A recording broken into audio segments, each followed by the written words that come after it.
الحمد للہ وکفا والصلاة والسلام علی سیدنا محمد المصطفى وعلى آلہ واصحابہ الذین سعیدوا فی المعارج الحق والہدى وخلفاء ساداتنا ابی بکر الصدیق الاکبر وعمر الفاروق الاعظم وعثمان ذی النورین واسد اللہ الغالب علی المرتضی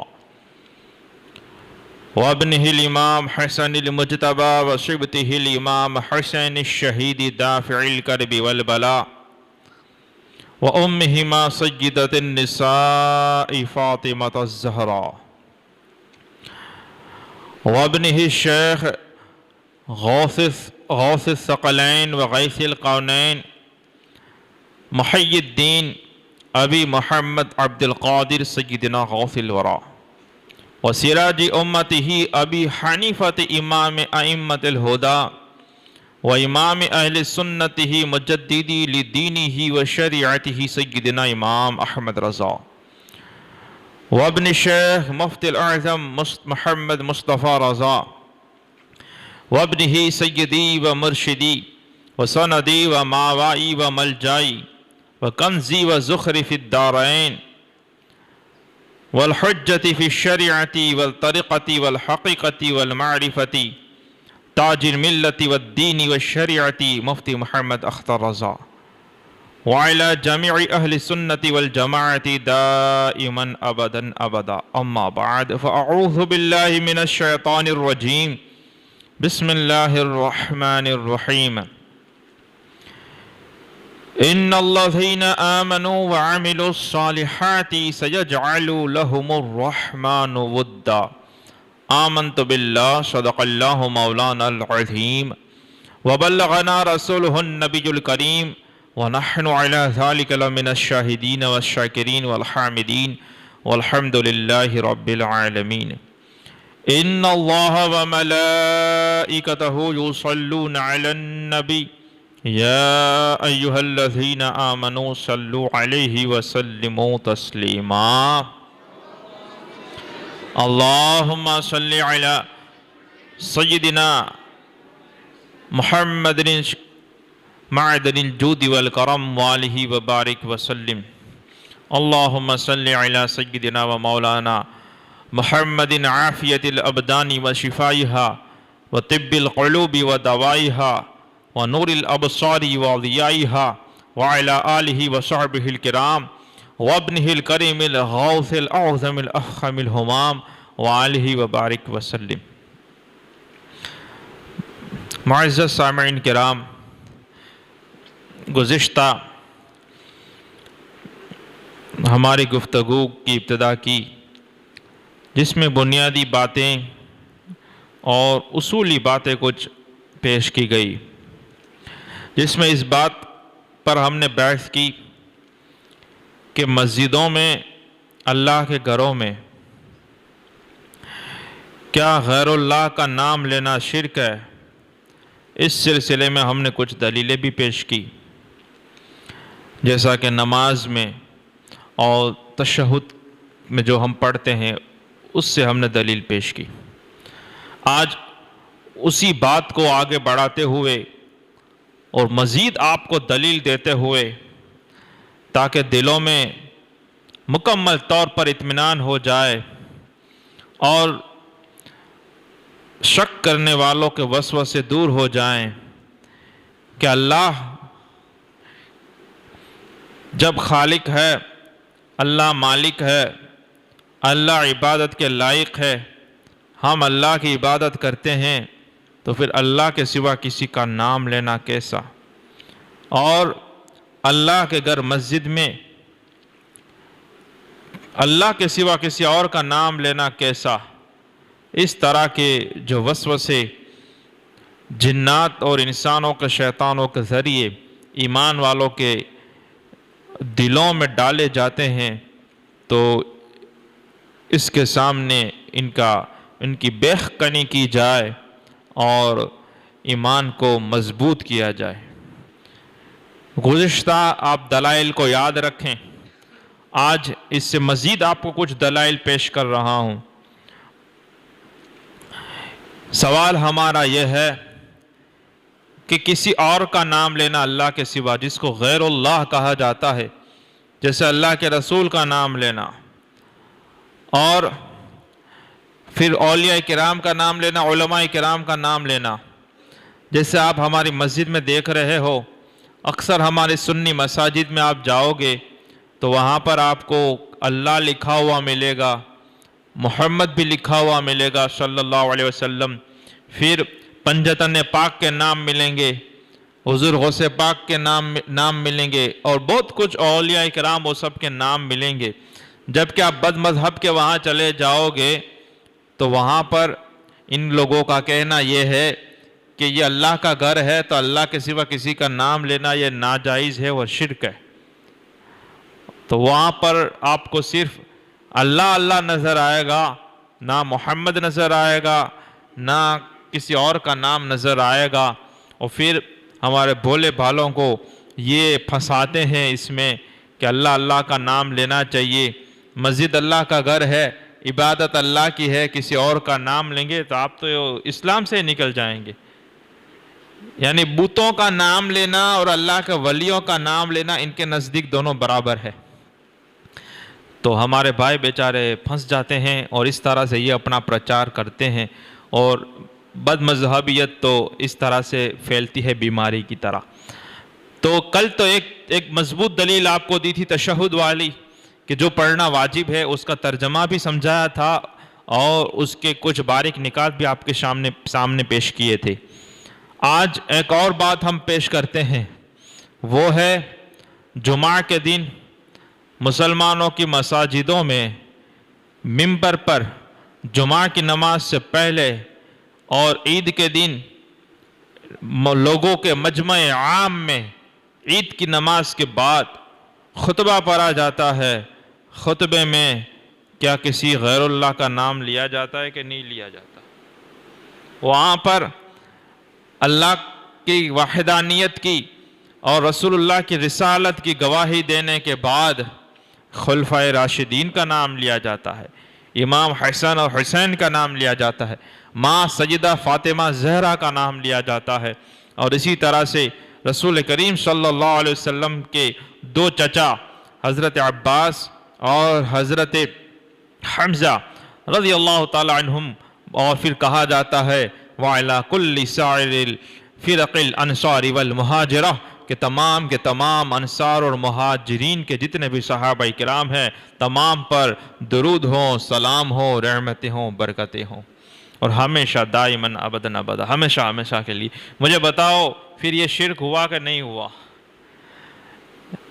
تو پھر نماز میں پڑھو تو شرک نہیں ہوتا، خطبے میں پڑھو تو شرک نہیں ہوتا، لیکن اگر اس طرح کی محفل سجاؤ تو شرک ہو جاتا ہے.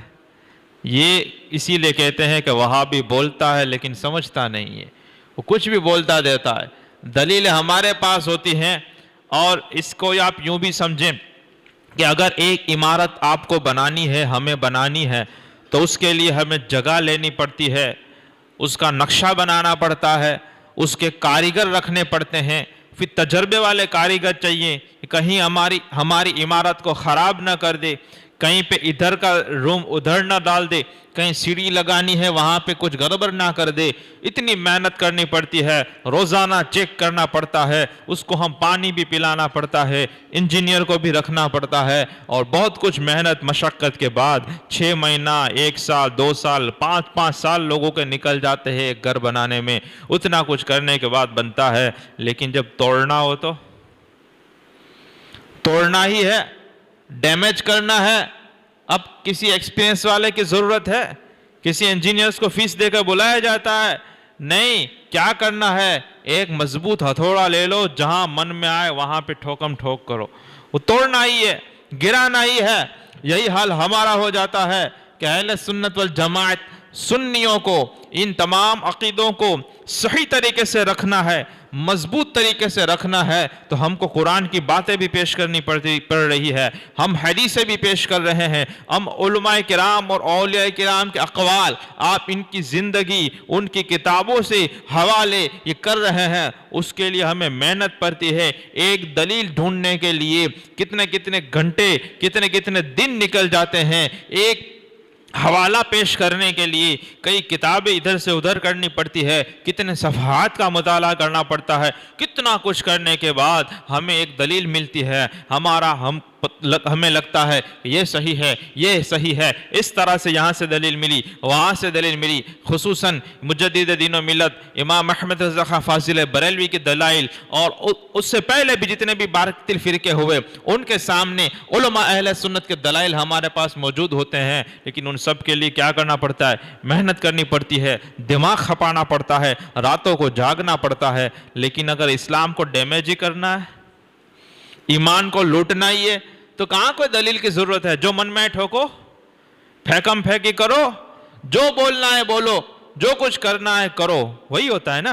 جیسے ہم یہ کہتے ہیں کہ اللہ کے سوا کسی کا نام لینا یہ شرک نہیں ہے، کیونکہ شریعت نے اس طرح سے اس دلائل موجود ہیں، اور عوام بیچاری بولی بھالی پھنس جاتی ہے، اس کو اصول کا پتہ نہیں ہوتا ہے کہ کسی چیز کو جائز کہنے کے لیے دلیل کی ضرورت نہیں ہوتی، کسی کو حرام ٹھہرانے کے لیے دلیل کی ضرورت ہوتی ہے۔ سب سے پہلی ڈنڈی یہ لوگ یہاں مارتے ہیں۔ ہم فاتحہ کرتے ہیں، ہم نیاز کرتے ہیں، ہم بزرگان دین کے مزار پہ جاتے ہیں، تو وہ کہتے ہیں کہ کس کتاب میں لکھا ہوا ہے، دلیل پیش کرو۔ اب ہمارا بھائی پریشان ہو جاتا ہے، حالانکہ اصول یہ ہے کہ جائز کام کے لیے دلیل کی ضرورت نہیں ہوتی، حرام ثابت کرنے کے لیے دلیل کی ضرورت ہوتی ہے۔ ورنہ میں آپ کو پوچھ رہا ہوں، یہ میں نے پوچھا ہوا ہے ایسے خبیثوں سے، ہم سب نے کپڑے پہن کے بیٹھے ہوئے ہیں، سب کے الگ الگ کلر ہیں، الگ الگ ڈیزائن ہے، اور الگ الگ، کسی میں لائننگ ہے، کسی میں چیکس ہے، تو کسی میں پلین ہے، کسی کا شیڈ الگ ہے، یہ ہے وہ ہے، ٹوپیاں سب کے الگ الگ ہے۔ اب قرآن اور حدیث سے ثابت کرو کہ یہ پہننا جائز ہے۔ اس کلر کا، اس لائننگ کا، اس پھول والے کا، اور اس طرح کی ٹوپی اور اس طرح کا جبہ یا شرٹ پہننا جائز ہے، قرآن میں دکھاؤ مجھے۔ دکھا سکتا ہے کوئی؟ بھائی دنیا میں پہلے آتا تھا ایک ہرا کلر آتا تھا، اب صرف ہرا کلر لینے جاؤ تو اس میں بھی 25-50 شیڈنگ دکھاتے ہیں۔ ایک سفید کپڑا پہلے آتا تھا، اب کبھی کوئی اچھی بڑی دکان پہ جا کر دکھاؤ سفید کپڑا، تو صرف سفید میں وہ 50 کپڑے دکھاتا ہے، صرف پلین سفید، کوئی لائننگ نہیں، کوئی دوسرا نہیں، صرف سفید میں ہی وہ 50 دکھاتا ہے۔ بولے یہ الگ الگ طرح کے ہیں، سب سفید اور ہے سب پلین۔ آئی بات سمجھ میں؟ اب مجھے بتاؤ کہ یہ پرٹیکولر کپڑا جائز ہے یا یہ ٹوپی ہی جائز ہے، ایسا قرآن اور حدیث میں لکھا ہوا ہو، یہ مجھے بتاؤ۔ تو پھر آپ کپڑے بھی نہیں پہن سکو گے۔ ثابت ہوا جائز چیزوں کو، مباح جو چیزیں ہیں، اصل جو چیز ہے وہ مباح ہے۔ حرام تب ہوتا ہے جب شریعت اس کو حرام ٹھہرا دے۔ جب جیسا آپ قرآن شریف تفسیر آپ تو سن رہے ہیں، تو آپ اگر اللہ چاہا تو وہ ابھی تو ہم آخر والی پڑھ رہے ہیں، سب آخرت کا تذکرہ چل رہا ہے، 30واں پارہ 29ویں پارے میں شروع کے جو صورتیں ہیں جس میں احکام بیان کیے جاتے ہیں، تو انداز دیکھیں، جیسے کن عورتوں سے نکاح کیا جا سکتا ہے اور کن عورتوں سے نکاح نہیں کیا جا سکتا، تو اس کی فہرست میں کن کن سے نکاح کیا جا سکتا ہے یہ نہیں بیان ہوا، کن کن سے نکاح کرنا حرام ہے وہی بیان کر دیا، اور پھر فرما دیا کہ اتنی عورتیں ہیں ان سے نکاح حرام ہے، باقی سب سے جائز ہو گیا۔ سمجھ رہے ہو؟ حرام جو ہے اس کا تذکرہ کیا جاتا ہے۔ اسی طرح سے کون کون سے کھانے، گوشت جیسے خنزیر، شراب حرام ہے تو ان کا ذکر کیا گیا کہ یہ حرام ہے۔ پھر اب میں آپ کو پوچھتا ہوں، آپ لوگ بیگن کھاتے ہو، گوار کھاتے ہو، بہت ساری یہ سبزیاں کھاتے ہو، بٹیٹا تو ہر کوئی کھاتا ہے، مجھے بتاؤ قرآن اور حدیث میں بٹیٹے کا ذکر جائز ہے کہ حرام ہے؟ یا وہابیوں سے پوچھنا چاہیے جو کہتے ہیں 11ویں شریف منانا جائز ہے، قرآن میں کہاں لکھا ہے؟ حدیث میں کہاں آیا ہے؟ نیاز کرنا اس پر کی نیاز، استغفر اللہ استغفر اللہ استغفر اللہ، یہ تو شرک ہو گیا شرک ہو گیا۔ حدیث میں کہاں ہے کہ نیاز کرو؟ حدیث میں کہاں ہے 11ویں شریف مناؤ؟ میں کہتا ہوں حدیث میں کہاں ہے بٹیرے کھاؤ؟ ثابت کرو۔ آئی بات سمجھ میں؟ تو کھاتے ہیں نا سب۔ اچھا، قربانی سب دیتے ہیں، قربانی سب کرتے ہیں، بھینس کی قربانی جائز ہے کہ قربانی ہوگی کہ نہیں ہوگی؟ دیتے ہیں کہ نہیں دیتے؟ سب بابرے دیتے ہیں نا۔ اب قرآن اور حدیث میں بتاؤ جس میں بھینس کا جاموس کا ذکر ہو، جس میں لکھ ہو کہ قربانی بھینس کی کرے گا بھینسے کی تو بھی یہ ہو جائے گی، کیونکہ وہاں پہ تو اونٹ کا ذکر ملتا ہے، گائے کا ذکر ملتا ہے، اور بکریوں اور یہ دمبو وغیرہ کا ذکر ملتا ہے۔ بھینس تو یہاں کا جانور ہے، عرب میں تھوڑی ہوتا ہے۔ تو بھینس کی قربانی کیسے جائز ہو گئی؟ حدیث میں تو آیا ہی نہیں بھینس کا ذکر۔ تو اس سے ثابت ہوا کہ اشیاء جو ہیں، چیزیں ہیں، ان میں اصل اباحت ہوتی ہے، اصل جو ہے وہ مباح ہوتا ہے، اصل اس کا جائز ہونا ہوتا ہے، لیکن جب قرآن منع فرما دے، حدیث منع فرما دے، اللہ اور اس کے رسول کا حکم آ جائے کہ اس پرٹیکولر چیز کو آپ کو نہیں کرنا ہے، تب وہ حرام ہو جاتی ہے۔ آپ کو بات آئی سمجھ میں؟ تو اب تم سے کوئی پوچھے کہ تم یہ لگاتے ہو عید میلاد میں، یہ ڈیکوریشن کرتے ہو، جھنڈے لگاتے ہو، ثابت کرو حدیث میں کہاں آیا ہے، تو آپ کو کنفیوز نہیں ہونا ہے، آپ کو سامنے پوچھنا ہے، بے گدھے حرام کہاں لکھا ہے وہ تو ثابت کر، ذمہ داری تیری ہے کہ تو حرام کا دعویٰ کرتا ہے، ورنہ اصل چیز تو عبادت ہوتی ہے، ورنہ اس کو ننگا کر دینا، تبھی کہ تبھی اس کے کپڑے اتار دینا، اور اتارنے سے مطلب اس کو بولنا کہ تو نے جو پہنا ہے قرآن میں یہی شیڈ لکھا ہو، یا حدیث میں یہی کپڑا، یہی ڈیزائن، یہی لائننگ، یہی کلر کا وہی شیڈ، وہ تمام کی تمام حدیث میں لکھا ہو، مجھے بی عینی ہی دکھا، تو وہ کیا کہے گا؟ منع نہیں ہے اس لیے پہنتا ہو۔ تو میں نے بولا یہ بھی تو منع نہیں ہے، 11ویں شریف منانا منع ہے؟ نہیں، سنیں، ذکر سنیں، اور پھر اپنے ایمان کو تازہ کریں اور اللہ کا شکر ادا کریں کہ اللہ نے ہم ایمان والا اور صحیح العقیدہ بنایا۔ کل یہ میں نے کہا کہ یہ خطبے میں پڑھا جاتا ہے، اچھا قرآن شریف تو اللہ کا کلام ہے نا، ہر کوئی مانتا ہے نا، ماننا ہی پڑے گا، جو اللہ کا کلام نہ مانے وہ تو گیا اسلام سے، کھلم کھلا کافر ہو جائے گا۔ اب قرآن شریف میں اللہ کا ذکر ہے کہ نہیں ہے؟ قرآن شریف کوئی پڑھتا ہے تو اللہ کا ذکر کرتا ہے کہ نہیں کرتا ہے؟ کرتا ہے۔ کیا اس میں اگلے انبیاء کرام کا ذکر آیا ہوا ہے؟ تو شرک ہوگا کہ نہیں ہوگا؟ اولیاء کرام کا ذکر قرآن میں آیا ہوا ہے، اصحاب کہف کا ذکر ہے، حضرت مریم کا ذکر ہے، یہ تمام نبی نہیں تھے، یہ اولیاء کے اس میں سے آتے ہیں، یہ سب ولیاں تھی عورت، حضرت مریم وغیرہ، یہ کوئی اس میں نہیں آتے، نبی تو تھی نہیں یہ، تو یہ شرک ہوا کہ نہیں ہوا؟ اور پھر حد تو یہ ہے کہ قرآن میں تو کافروں کا ذکر بھی آیا ہوا ہے، فرعون کا ذکر ہے، نمرود کا ذکر ہے، ابو لہب کا ذکر ہے، الگ الگ انبیاء کرام کے کفار و مشرکین قوم اور ظالم و جابر لوگوں کا ذکر ہے، تو یہ سب ذکر اللہ میں داخل ہو گیا۔ اس کا مطلب اللہ کا ذکر کرنا یہ صرف اللہ اللہ کرنے کا نام نہیں ہے، اللہ اللہ کوئی کرتا ہے تو بھی اللہ کا ذکر ہے، رسول اللہ کو یاد کرتا ہے وہ بھی اللہ کا ذکر ہے، اللہ کے ولیوں کو یاد کرتا ہے وہ بھی اللہ کا ذکر ہے، اور اللہ اور اس کے رسول اور اللہ کے ولیوں کے دشمنوں کا یہ دانت کھٹے کرتا ہے، ان کو منہ توڑ جواب دیتا ہے، یہ بھی اللہ کا ذکر ہے۔ رد بد مذہب کرنا، رد وہابیہ کرنا اصل میں رسول اللہ کا ہی ذکر ہے، اللہ کے رسول کی شان ہی اور آپ کے دین کی شان ہی بلند ہوتی ہے، اور جس کے ذریعے اللہ کے رسول کی شان بلند کی جائے، جس کے ذریعے اسلام کی شان بلند کی جائے، وہ حقیقت میں اللہ کا ہی ذکر ہے۔ یہ تمام ذکر اللہ میں داخل ہیں، ورنہ آپ کو کہنا پڑے گا کہ قرآن میں کچھ چیزیں تو اللہ کا ذکر ہے اور کچھ چیزیں ذکر نہیں ہے اللہ کا، اور ثواب ذکر اللہ کا ہے، لیکن اس میں تو ہر کوئی ہے۔ لیکن کیا ہے، جب اللہ نے انبیاء کرام کا تذکرہ فرمایا تو ان کو اچھے ناموں سے یاد فرمایا، ان کی شان لوگوں میں، ان کے مقام و مرتبہ لوگوں میں ظاہر فرمایا، وہ کہاں کہ اللہ کی بارگاہ میں یہ بلند مقام والے ہیں، یہ وجیہ ہیں، ایک شان رکھتے ہیں۔ اولیاء کا ذکر فرمایا تو بھی اچھے طریقے سے یاد فرمایا، اور جب دشمنوں کی باری آئی تو کئیوں کے نام لیے گئے، کئیوں کے بغیر نام کے ان کا رد کیا گیا، ان کی مذمت کی گئی، ان کو دھمکیاں دی گئی، ان کو عذاب کی بشارتیں سنائی گئی۔ آئی بات سمجھ میں؟ تو یہ تمام کی تمام چیزیں ذکر اللہ میں داخل ہے۔ اس سے ثابت ہوا کہ اگر کوئی مسجد میں بیٹھ کر شیخ محی الدین عبد القادر جیلانی کا ذکر کرتا ہے، اصل میں اللہ کا ہی ذکر کرتا ہے، یہ ذکر اللہ ہے۔ جو بھی نیک بندے کا ذکر ہو، ذکر اللہ ہے۔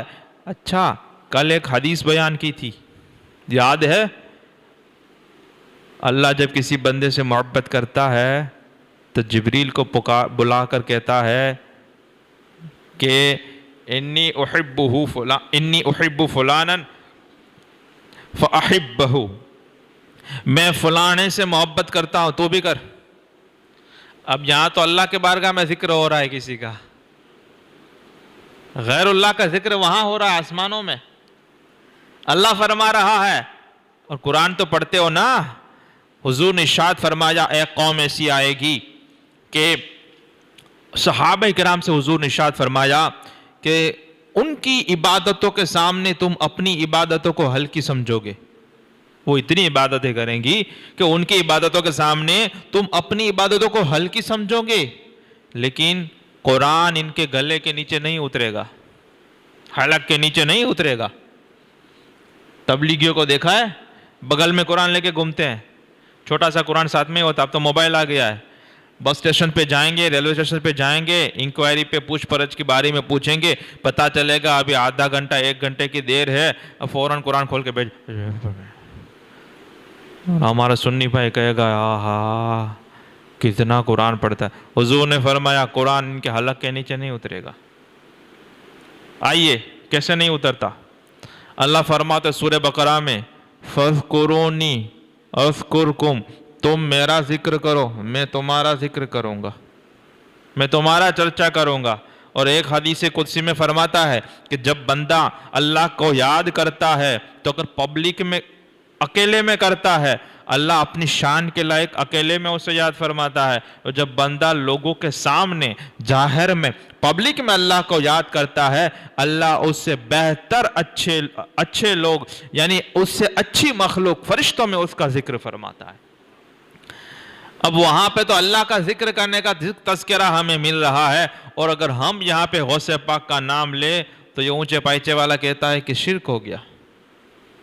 لا حول ولا قوت الا باللہ، معاذ اللہ رب العالمین۔ تو ایمان کو بچانا ہے تو سب سے پہلا راستہ تو یہ ہے کہ علماء اہل سنت اور اولیاء کرام کو آپ مضبوطی سے پکڑ کے رکھو، اور دوسرا یہ کہ جو بھی یہ کھٹ پٹیا ہونے بد مذہب، اس کو آپ کو صرف اس کی بو بھی آ جائے نا، گندھ بھی آ جائے نا، تو جیسے ہمارے امام نے سکھایا کہ اپنے آپ میں سے دودھ میں سے مکھی کی طرح نکال کے پھینک دو، کسی کی بات سے بھی لگے نا کہ یہ ڈگو مگو ہے اس کو اکھاڑ کے پھینک دو، چاہے وہ تمہارا سگا بھائی ہو، تمہارا باپ ہو، تمہارا سسر ہو، تمہارا سالہ ہو، تمہارا چچا ہو، کوئی بھی ہو، لگے کہ یہ عقیدے کے معاملے میں کچھ گڑبڑی والی باتیں کرتا ہے یا یہ ڈھیلی پوچھی باتیں کرتا ہے یا پل پلاپن دکھاتا ہے تو اس سے پھر رشتہ فوراً توڑ لو۔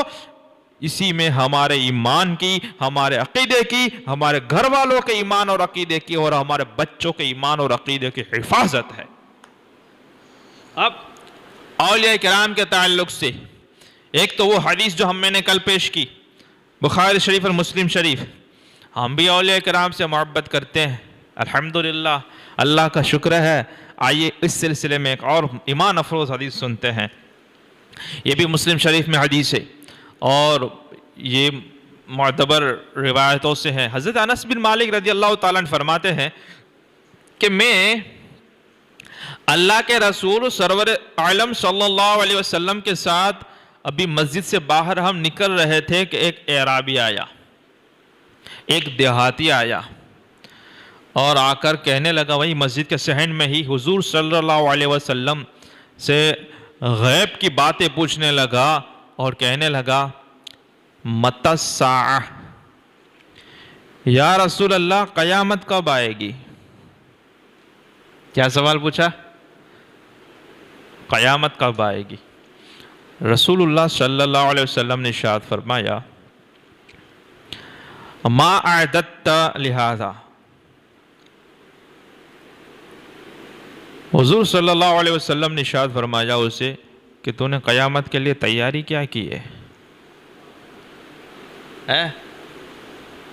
قیامت کا پوچھ رہا ہے کہ قیامت کب آئے گی، تو وہ تو آنی ہے تب آئے گی، لیکن تیری تیاری اس کے سلسلے میں کیا ہے؟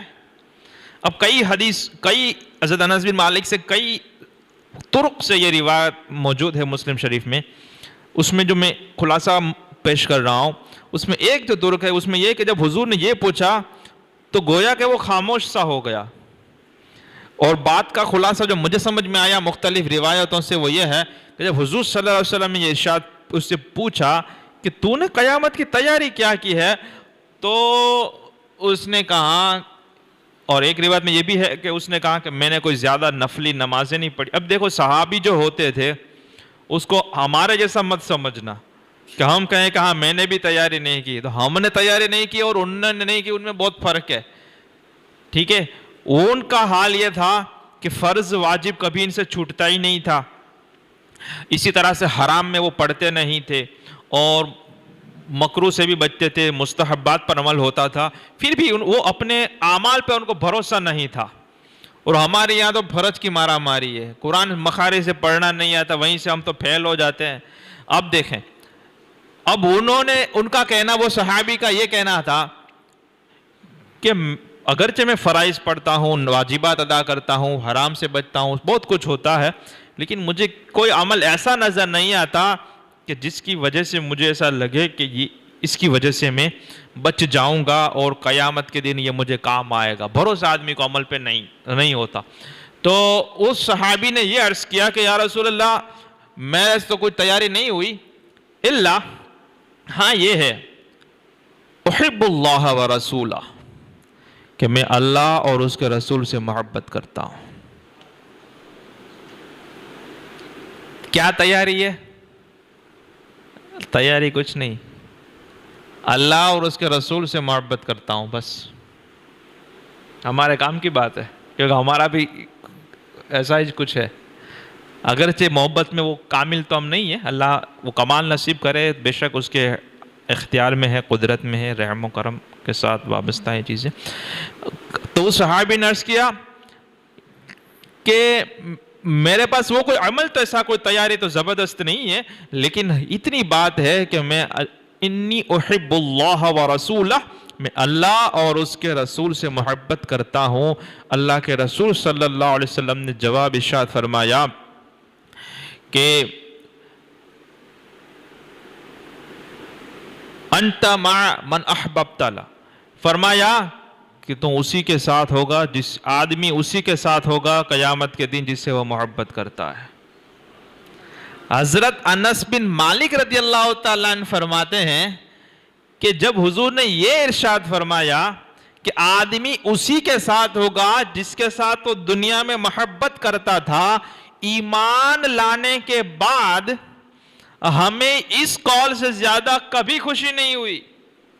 ایمان لانے کے بعد ہمیں جب خوشی ہوئی تو اس بات کی اس سے زیادہ خوشی کبھی نہیں ہوئی کہ جب حضور نے فرما دیا کہ آدمی اسی کے ساتھ ہوگا جس کے ساتھ وہ محبت کرتا ہے، تو ہم سب خوش ہو گئے کہ ہمارے اعمال تو ایسا نہیں، لیکن ہم رسول اللہ سے محبت کرتے ہیں تو ان کے ساتھ ہوں گے۔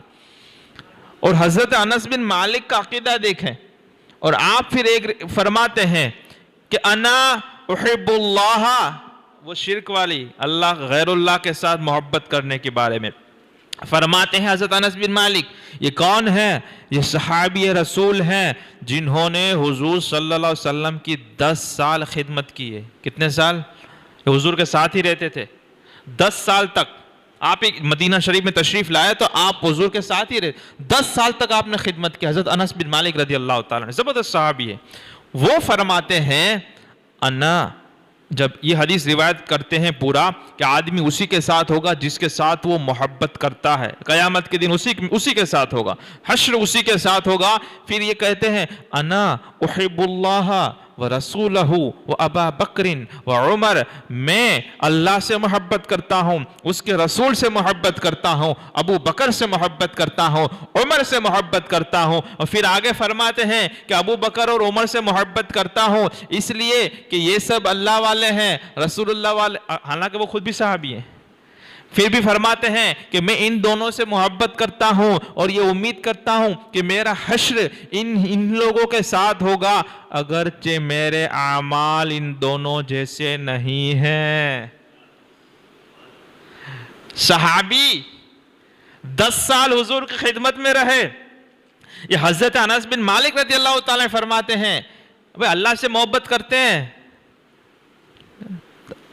تو کام پورا نہیں ہو گیا، رسول سے بھی محبت کر رہے ہیں.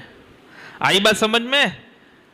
وہاں بھی کہتا ہے اللہ اللہ کرو، محمد محمد مت کرو. اب یہاں پہ صحابی تو یہ کہتے ہیں، اسی لیے کہتے ہیں کہ عقیدہ سمجھنا ہے، دین سمجھنا ہے تو صحابی سے سمجھو، وہابی سے نہ سمجھو. وہابی تو برباد کر کے رکھ دے گا. اور وہابی یہ 100 سال، ویسے 300 سال پہلے آیا، 100 سال پہلے وہ سب چل رہا تھا، اب اس کے اپڈیٹڈ ورژن کئی سارے آ گئے ہیں.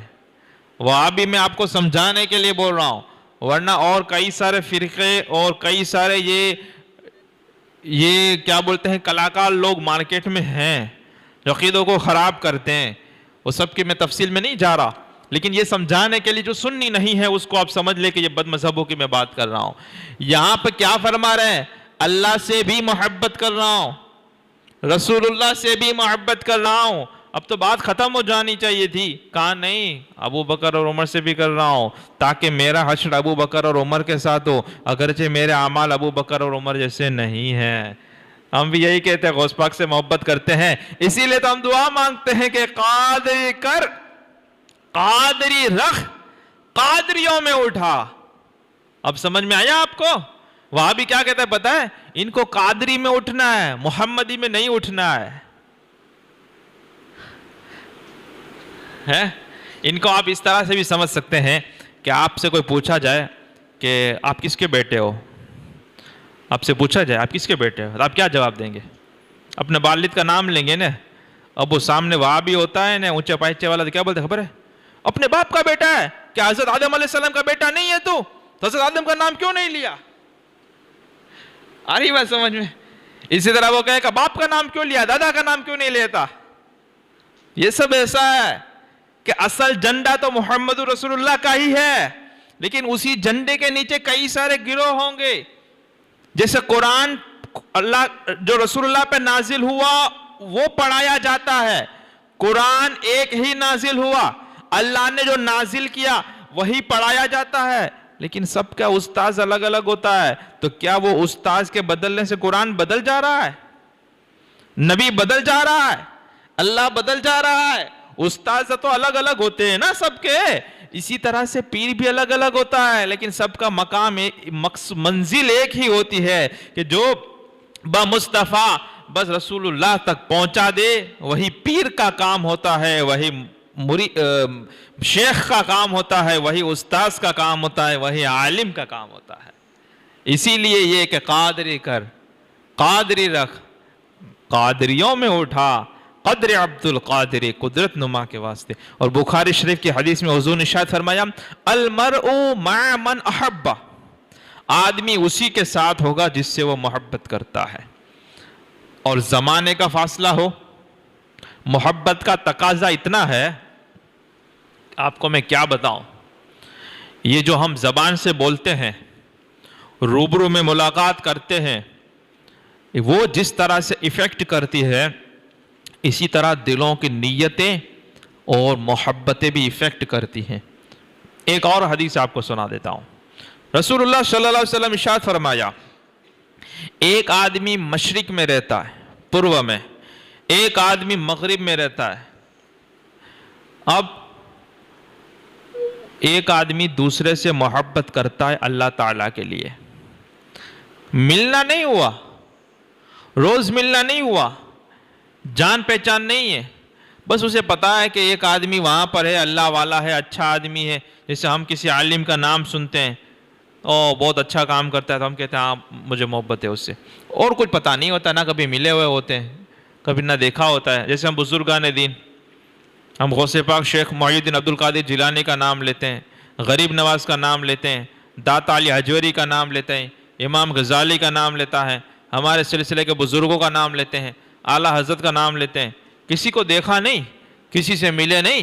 حضور فرماتے ہیں ایک آدمی پورو میں ہو، ایک آدمی پچھم میں ہو، اب ایک دوسرے سے محبت کرتا ہے، کس کے لیے؟ اللہ کے لیے کرتا ہے. یعنی مال کے لین دین کے لیے نہیں، تجارت کے لیے نہیں، رشتہ کوئی نہیں ہے، صرف محبت کا وجہ کیا ہے؟ اللہ تعالیٰ کے لیے کر رہا ہے. اس کو آپ ایسے سمجھیں کہ آپ کے کئی سارے رشتے ہمارے ہوتے ہیں، وہ خونی رشتے ہوتے ہیں، خاندانی رشتے ہوتے ہیں، اس سے ہمارا رشتہ ہوتا ہے، محبت بھی ہوتی ہے، لیکن وہ رشتے کی وجہ سے ہوتی ہے. ایک ہوتا ہے ہمارا تجارتی کام کاج ہوتا ہے، ہمارا ویپار ہوتا ہے، لین دین ہوتی ہے، مالی لین دین ہوتی ہے، ایک وہ رشتہ ہوتا ہے. کوئی ساتھ میں پڑھتے ہوتے ہیں اسکول میں، وہ رشتہ ہوتا ہے. آس پاس رہتے ہوتے ہیں، پڑوسی ہوتے ہیں، وہ ایک محبت، سب میں محبت ہوتی ہے، تو وہ چیزیں ہوتی ہیں. اور ایک وہ رشتہ ہوتا ہے جو نہ ہمارا رشتہ دار ہے، نہ ہمارا ویپاری ہے، نہ ہمارا گاہک ہے، نہ ہمارا پڑوسی ہے، لیکن پھر بھی ہمیں اس سے محبت ہوتی ہے. تو وہ کس وجہ سے ہوتی ہے؟ وہ اللہ کے لیے ہوتی ہے نا. کوئی اللہ والا ہوتا ہے، بزرگ. اب مزاروں پہ لوگ جاتے ہیں، بھاگتے بھاگتے دوڑتے دوڑتے جاتے ہیں نا. جیسے ہم 11ویں شریف منا رہے ہیں، ہر کوئی منا رہا ہے گھروں گھروں میں. 11ویں شریف کو اللہ تعالیٰ نے حضور غوث پاک کو تو وہ مقبولیت دی ہوئی ہے کہ ہر سال 11ویں نہیں، ہر مہینے لوگ 11ویں مناتے ہیں. اتنی مقبولیت اللہ نے حضور غوث پاک، 1000 سال کے بعد کا یہ حال ہے، کتنی مقبولیت ہوگی. ورنہ آج کل تو پیر پرکھیات ہونے کے لیے، مشہور ہونے کے لیے وہ چمچے رکھے ہوئے ہوتے ہیں، ایڈورٹائز ڈپارٹمنٹ ہوتا ہے، وہ اس کا پرچار ہوتا ہے، اس کے چمچے مارکیٹ میں گھومتے ہیں، پکڑ پکڑ کے کہتے ہیں تم کس کے مرید ہو؟ نہیں ہو نا، ہمارے پیر کے بن جاؤ. اب اس کو سمجھاتے، اس کے پیچھے پڑ جاتے ہیں، ہمارے پیر کا دامن پکڑ کے چھوڑیں گے، اس پکڑا کے چھوڑیں گے. اتنا وہ کچھ کرتے ہیں، وہ طرح طرح کے اس کے کلپ پہ آتی ہیں، اور یہ ہوتا ہے وہ ہوتا ہے، بہت کچھ محنت کی جاتی ہے. لیکن حضور غوث پاک کی مقبولیت دیکھیں، 1000 سال ہو گئے، آدمی خود بخود ان سے محبت کرتا ہے، بچہ بچہ محبت کرتا ہے. یہ کیا ہے کہ جب بندہ اللہ کا ہو جاتا ہے تو پھر ساری خدائی اس کی ہو جاتی ہے. تو فرماتے ہیں، اب سمجھ میں آ گیا اللہ کے لیے محبت کیا ہوتی ہے، کہ جس سے ہمارا اور کوئی رشتہ نہیں ہوتا ہے، صرف اور صرف اس کی دینداری دیکھ کر، اللہ سے اس کی محبت دیکھ کر، دین سے وفاداری دیکھ کر، رسول پاک سے عشق دیکھ کر ہماری محبت ہوتی ہے، جیسے بزرگان دین سے محبت ہوتی ہے. اب حدیث کی طرف آپ کو میں لے چلتا ہوں. فرماتے ہیں کہ اگر ایک شخص پورو میں ہے، ایک شخص پچھم میں ہے، قیامت کے دن ان دونوں کو اللہ تعالیٰ جمع فرما دے گا، دونوں کو ساتھ کر دے گا. اور جو محبت کرنے والا ہوگا اس سے کہا جائے گا، جو محب ہوگا اس سے کہا جائے گا ھذا الذی کنت تحبہ فی، کہ دیکھ لے یہ وہ شخص ہے جس سے تم میری وجہ سے محبت کرتا تھا. ہمیں کہا جائے گا کہ دیکھ لے یہ وہ ہے امام احمد رضا جس سے تم میری وجہ سے محبت کرتا تھا، یہ ہے وہ شیخ عبد القادر غوث اعظم جس سے تم میری وجہ سے محبت کرتا تھا. اسی لیے تو وہ جمیل قادری علیہ رحمٰن نے اپنے ایک شعر میں کہا ہے، ندا دے گا منادی حشر میں، ندا دے گا منادی حشر میں یوں قادریوں کو، کدھر ہے قادری کر لے نظارہ غوث اعظم کا. کدھر ہے قادری کر لے نظارہ غوث اعظم کا. حدیث میں حضور فرماتے ہیں کہ وہ دونوں کو جمع کر دیا جائے گا، اور جو محبت کرنے والا ہے اسے کہا جائے گا کہ یہ وہ شخص ہے جس سے تو محبت کرتا تھا میری وجہ سے، اللہ کی وجہ سے محبت کرتا تھا. تو آپ کو بات سمجھ میں آئی؟ تو آدمی کا حشر، اب آدمی کو جس کے ساتھ اٹھنا ہے اسی کے ساتھ رشتہ بنائے دنیا میں، اسی کے جیسے عمل کرے، انہی کے طریقے پہ چلنے کی کوشش کرے. جیسے کہا کہ اللہ اور اس کے رسول سے آدمی محبت کرتا ہے، تو محبت اللہ اور اس کے رسول سے کرنے کا ایک آدمی دعویٰ ہوتا ہے اس کی دلیل کیا ہوتی ہے؟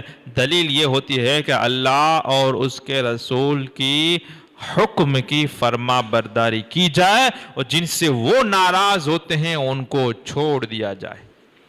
ایک مثال دے کر اپنی بات کو ختم کر دیتا ہوں۔ جیسے ہمارا بیٹا ہے، ہم سے کہتا ہے ابو آپ سے میں بہت محبت کرتا ہوں، اب ہم کہتے ہیں نماز پڑھنے کے لیے چل تو نہیں چلتا، ہم اس کو کوئی کام سونپتے ہیں تو کام نہیں کرتا، ہم کہتے ہیں کہ فلاں فلاں دوستوں کے ساتھ تجھے نہیں بیٹھنا ہے تو بیٹھتا ہے، ہم کہتے ہیں اس وقت نہیں کھیلنا ہے تو اس وقت کھیلتا ہے، ہم کہتے ہیں پڑھنے میں دھیان دے تو نہیں دیتا ہے، جو ہم کہتے ہیں وہ نہیں کرتا ہے، اور جس سے روکتے ہیں وہ سب کچھ کرتا ہے۔ اب پھر کہتا ہے کہ مجھے تم سے بہت محبت ہے، تو ہم کیا کہتے ہیں؟ ہم کیا کہیں گے کہ بھئی محبت ہے تو کوئی دو چار باتیں مان بھی تو لے، ہے کہ نہیں ہے؟ تو بلا تشبیہ اس کو آپ اس طرح سے سمجھے کہ جب بندے کو اللہ اور اس کے رسول سے محبت ہوتی ہے تو وہ کوشش کرتا ہے کہ جو اللہ اور اس کے رسول راضی ہوتے ہوں وہ سب کام کریں، اور جن سے وہ ناراض ہوتے ہیں ان کاموں کو چھوڑ دے۔ اور اگر اس سے الٹا کرتا ہے اور پھر محبت کا دعویٰ کرتا ہے تو اس کا مطلب یہ ہوا کہ کچھ گڑبڑ ہے، کچھ غلط فہمی یا تو خوش فہمی ہو رہی ہے۔ آئی بات سمجھ میں؟ اب اللہ اور اس کے رسول کی اطاعت و فرما برداری جو آدمی زیادہ کرتا ہے اللہ رسول کی بارگاہ میں وہ مقبول بھی اتنا ہی زیادہ ہوتا ہے۔ جتنی فرما برداری زیادہ کرتا ہے وہ اتنی ہی زیادہ مقبول ہوتا ہے۔ اب اگر آپ میری بات جو کرنی تھی وہ تو میں نے پوری کر دی، اگر آپ اجازت دیں تو میں ایک واقعہ آپ کو حضور غوث پاک کا سنا دوں۔ سننا ہے؟ آپ درود شریف پڑھ لیں ایک تو ادب سے۔ اللہم صلی علی سیدنا و مولانا محمد معدن الجود والکرم وآلہ وبارک وسلم۔ میں نے جو عرض کیا کہ آدمی کے نیتوں اور وہ ارادوں اور وہ محبت کا اثر ہوتا ہے، اسی کے تعلق سے یہ بات بیان کر رہے ہیں ابو سعید عبداللہ تمیمی شافعی۔ یہ کہتے ہیں کہ میں جب پڑھنے کے لیے بغداد گیا تو ابن سقا جو تھا وہ میرے ساتھ پڑھتا تھا، اور عبد القادر جیلی وہ بھی ہم پڑھتے تھے ساتھ میں۔ تو بغداد میں ایک شخص تھے، اس کو غوث کہا جاتا تھا۔ یہ حضور غوث پاک کے پڑھائی کا زمانہ ہے، طالب علمی کا زمانہ ہے۔ آدمی بچپن سے پتہ چل جاتا ہے کہ یہ کہاں تک جائے گا۔ کچھ لوگ پہلے سے اتنے بے ادب ہوتے ہیں، پتہ ہوتا ہے کہ یہ خرابی ہوگی، اس سے استاذ کو پتہ چلتا ہے اس سے۔ اب یہ کہتے ہیں، یہ روایت جو بیان کرتے ہیں، وہ جو غوث تھے بغداد میں ان کا حال یہ تھا کہ وہ ان کے بارے میں یہ بات مشہور تھی کہ وہ جب چاہتے ہیں لوگوں کے سامنے ظاہر ہو جاتے ہیں اور جب چاہتے ہیں غائب ہو جاتے تھے، اچانک سے لوگوں کو نظر آتے اور پھر جب چاہتے تو وہ لوگوں کو دکھنا بند ہو جاتا۔ ان کی یہ کرامت تھی۔ تو کہتے ہیں کہ ہم اسی طرح سے مختلف، کیونکہ اس زمانے میں ایسے بہت سارے اولیاء کرام اور علماء کرام رہتے تھے، تو طالب علم وہ سب کے پاس زیارت کے لیے جاتے، ان سے فیض حاصل کرتے وہ سب۔ تو وہ کہتے ہیں عبداللہ تمیمی شافعی کہ بولے میں نے اور ابن سقا وغیرہ نے کہا کہ چلو ہم چلتے ہیں اس غوث کی زیارت کرنے کے لیے، ان کو دیکھتے ہیں۔ اب دیکھو یہ تینوں چلے، کون چلے؟ ایک تو ابن سقا تھا، ایک جو بیان کر رہے ہیں وہ تھے ابو سعید عبداللہ تمیمی شافعی، اور تیسرے تھے حضور سیدنا شیخ غوث اعظم پیران پی دستگیر۔ لیکن ابھی آپ پیر نہیں بنے، اور ابھی آپ وہ واعظ بھی نہیں کر رہے ہیں، ابھی آپ کا طالب علمی کا زمانہ ہے، مدرسے میں پڑھ رہے ہیں۔ کہاں؟ مدرسے نظامیہ میں، دارالعلوم جو ہمارے ہوتے ہیں اس میں پڑھ رہے تھے بغداد میں۔ تو کہتے ہم تینوں چلے۔ ابن سقا جو تھا اس نے کہا زیارت کے لیے جا رہے ایسے اللہ کے ولی کی بارگاہ میں کہ جن کی کرامت یہ مشہور ہے، ان کو غوث کہا جاتا ہے، وہ کبھی بھی ظاہر ہو جاتے کبھی بھی غائب ہو جاتے۔ تو ابن سقا نے کہا کہ میں ایک ایسا سوال کروں گا کہ ان کو جواب دینا نہیں آئے گا، چپ ہو جائیں گے۔ ابھی بھی کچھ لوگوں کی ایسی حرکت عادت ہوتی ہے، مولانا جیسا مسئلہ پوچھنا چاہیے کہ اس کو جواب دینا نہ آئے تو وہ یہ اس کی سڑی چالو جو ہوتی ہے۔ تو بیچارے بھولے بھالے لوگ ہوتے ہیں تو وہ پھنس بھی جاتے ہیں. خیر تو یہ ہوتا ہے. تو وہ چلا یہ نیت سے. میں نے کہا, وہ روایت کرنے والے بولے میں نے کہا کہ میں بھی کوئی سوال کروں گا اور دیکھوں گا کہ وہ کیا جواب دیتے ہیں. اب پہلے نے تو یہ کہا کہ میں ایسا سوال پوچھوں گا کہ ان کو جواب دینا آئے گا نہیں, یہ اگڑا سوال ہوگا میرا. اور دوسرا یہ تھا, دوسرے نے کہا کہ میں دیکھوں گا کہ کیا جواب دیتے ہیں, چیک کروں گا کہ ان کے بارے میں کتنا جانتے ہیں. یوں حضور غوث پاک جو تھے شیخ عبد القادر جیلانی رضی اللہ تعالیٰ عنہ, انہوں نے کہا کہ معاذ اللہ, میں تو کوئی امتحان کے لیے نہیں جا رہا, نہ ہی میں کوئی سوال پوچھوں گا کہ کیا جانتے ہیں کیا نہیں جانتے.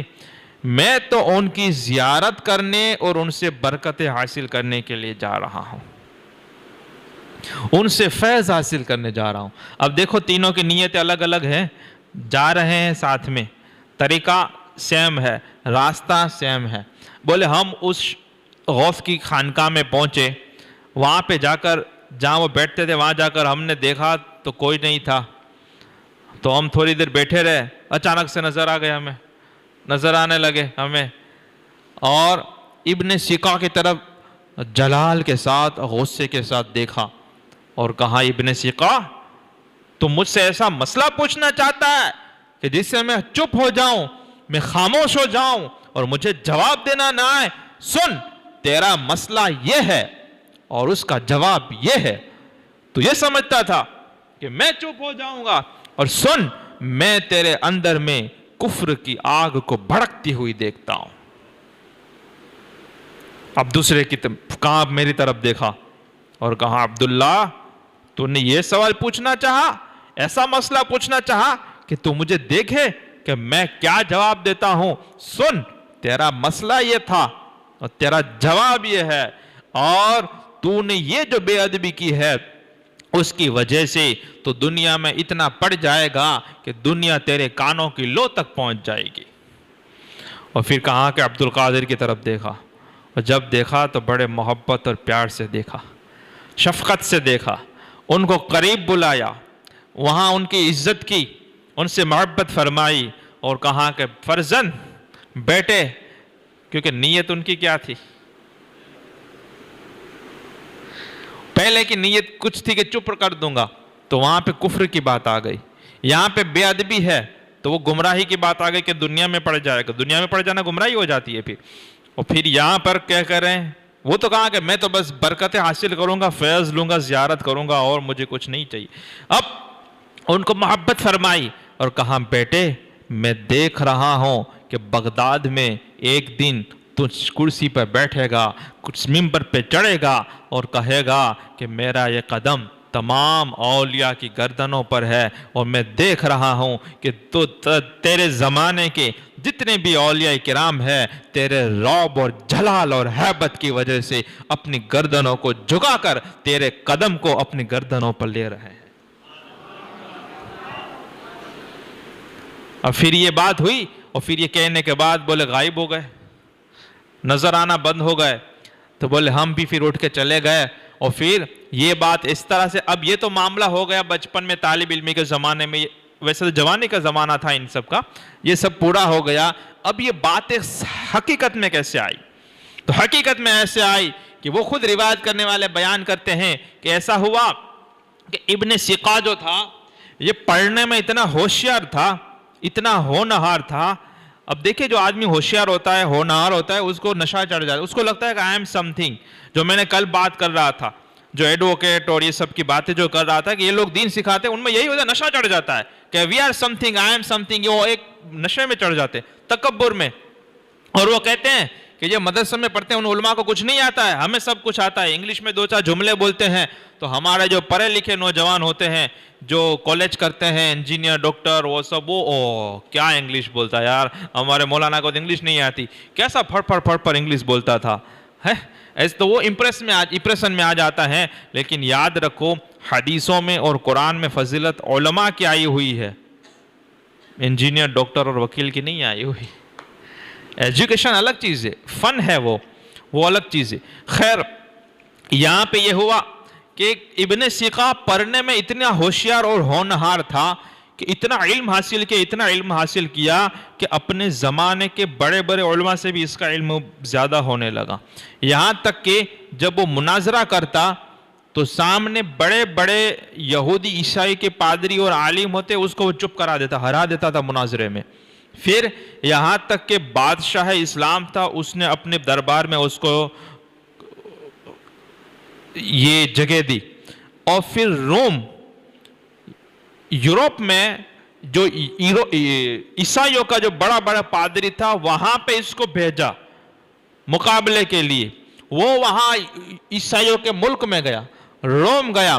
ابن سیقہ وہاں گیا اور وہاں پہ ان کے تمام لوگ، جب اس کے عیسائی کے بادشاہ نے دیکھا کہ ایسا مسلمان کا عالم اور اتنا اچھا اور ایسا روب والا چہرہ وہ سب لے کر آیا ہے، تو بہت متاثر ہوا.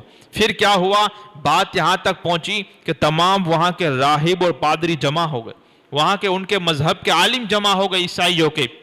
اور یہاں پہ ابن سیقہ اکیلا تھا. اس نے جب آمنا سامنا ہوا، اسٹیج لگا اور یہ سب کچھ ہوا، تو اس نے تمام کے تمام عیسائی عالموں کو خاموش کرا دیا، ہرا دیا مناظرے میں. ان سب کو مناظرے میں ہرا دیا. اتنا اس کا علم تھا، اتنا اس کے پاس عقل تھی. لیکن اللہ کے ولیوں کی بے ادبی اور یہ جو چیزیں ہوتی ہیں بدبختی کی، معاذ اللہ رب العالمین. پھر کیا ہوا، پھر جب عیسائی کے بادشاہ نے دیکھا کہ اتنا زبردست یہ جانکار آدمی ہے کہ میرے ملک کے بڑے بڑے عیسائی پادریوں کو بھی اس نے خاموش کر دیا، ہرا دیا ہے، تو بادشاہ نے اس کو اپنے قریب کیا. اسی میں بادشاہ کی لڑکی پہ اس کی نظر پڑی، یہ عاشق ہو گیا. اب عاشق ہوا، اب اس نے کہا بادشاہ سے، اب بادشاہ تو اس کی عزت کرتا تھا، اس نے کہا کہ میں تیری بیٹی سے شادی کرنا چاہتا ہوں، تیری بیٹی مجھے نکاح میں دے دے، شادی کرنا چاہتا ہوں. بادشاہ نے کہا ہو جائے گی، بس تو عیسائی ہو جا، شادی ہو جائے گی. تو اس نے اسلام کو چھوڑا. اتنا بڑا جو کل تک عیسائیوں کو چپ کراتا تھا، آج بدبختی غالب آ گئی. عیسائی اس اسلام کو چھوڑا، عیسائی ہو گیا اور اس کی لڑکی سے نکاح کیا، شادی کی اس نے. اور پھر اس کو وہ غوث کا قول یاد آ گیا کہ میں تیرے اندر میں یہ جو تم مجھے خاموش کرانے کے لیے آیا تھا، میں تیرے اندر میں کفر کی آگ بھڑکتی ہوئی دیکھ رہا ہوں. اور یہ جو شیخ عبداللہ جو تھے، انہوں نے کہا کہ میرا یہ حال ہوا کہ میں دمشق گیا سلطان نور الدین کے وہاں، اس نے مجھے اوقاف پہ وہ مجبور کیا، اور پھر میں سنبھالتے سنبھالتے یہ حال ہوا کہ میں دنیا میں پڑ گیا، اور دنیا میرے سے یہ اتنی زیادہ ہو گئی جو انہوں نے کہا تھا کہ تو دنیا تیرے کان کی لو تک پہنچ جائے گی. کیونکہ میرا ارادہ یہ تھا کہ دیکھتا ہوں کیا جواب دیتے ہیں. اور پھر شیخ عبد القادر کے بارے میں تو سب کو پتہ ہی ہے کہ ایک وہ وقت آیا کہ انہوں نے سچ میں اس طرح سے اعلان فرمایا، اور پھر آپ کے اعلان کا اثر یہ ہوا کہ جس کے بارے میں امام اہل سنت اعلیٰ حضرت نے عرض کیا ہے کہ جو ولی قبل تھے یا بعد ہوئے یا ہوں گے، سب ادب رکھتے ہیں دل میں میرے آقا تیرا. اور ولیوں کا یہ کہنا ہے کہ یہ دل، یہ جگر، یہ آنکھیں، یہ سر، جہاں چاہو رکھو قدم غوث اعظم. تو یہ میں آپ کو اس سے ایک یہ بات بھی آپ کو عرض کرتا ہوں کہ وعظ کی محفل ہو، مزارات پہ حاضری ہو، یا کسی کی روبرو زندہ انسان کے وہاں جانا ہو. ویسے وہ مزاروں میں آرام فرما ہوتے ہیں، لیکن جہاں پہ بھی جانا ہو تو سب سے پہلے اپنی نیتوں کو صحیح کر لیں. نیتوں کا اتنا بڑا دخل ہوتا ہے کہ آدمی کو کہاں سے کہاں پہنچا دیتا ہے. اسی لیے فرمایا گیا ہے کہ جب علماء کے پاس بیٹھو تو اپنی زبان کو سنبھال کے بیٹھو، اور جب اولیاء کے وہاں جاؤ تو اپنے دل کو سنبھال کے بیٹھو. کہ علماء کے پاس جاؤ گے اور زبان تمہاری آگے پیچھے ہو جائے گی تو تم مجرم قرار پاؤ گے. وہاں پہ تمہارے بولنے میں غلطی ہو جائے گی تو تم بے ادب اور گستاخ قرار دیے جاؤ گے، اور تمہیں علم سے محروم کر دیا جائے گا، علم سے محروم کر دیا جائے گا. علماء کی بارگاہ میں اگر تمہاری غلطی ہو گئی، اور اگر ولی کی بارگاہ میں گئے تو وہاں پہ نظر دل تک پہنچتی ہے. ظاہری علماء زبان تک ہوتے ہیں، اور باطن کے جو علماء ہوتے ہیں وہ باطن تک دیکھتے ہیں. اگر دل میں بھی کوئی ادھر ذرا سا بھی خیال آ گیا، اگر بیان معاذ اللہ رب العالمین، اگر ذرا سا بھی خیال آ گیا تو فوراً وہ پکڑ کر دی جائے گی اور بات کہاں سے بگڑ جائے گی. پھر وہ زبان کا معاملہ ہوتا تو ظاہر خراب ہو جائے گا، یہاں پہ دل کا معاملہ ہوگا تو باطن خراب ہو جائے گا۔ اللہ تعالیٰ میری اور آپ کی ظاہری اور باطنی اصلاح فرمائے رکھے، اور اللہ تعالیٰ ہمیں اللہ سے، اللہ کے رسول سے، اور تمام انبیاء کرام سے، اور تمام اللہ والوں سے، رسول اللہ والوں سے سچی عقیدت، محبت، تعظیم اور ادب کرنے کی توفیق و سعادت عطا فرمائے۔ اللہ تعالیٰ ہم کو، ہمارے گھر والوں کو، ہمارے تمام متعلقین کو، ہماری نسلوں کو بھی اللہ و رسول اور اللہ رسول والوں کی بے ادبی سے اور گستاخی سے اور کسی بھی طرح کی نازیبا بات سے اللہ تعالیٰ ہم سب کی حفاظت فرمائے۔ السلام علیکم ورحمۃ اللہ۔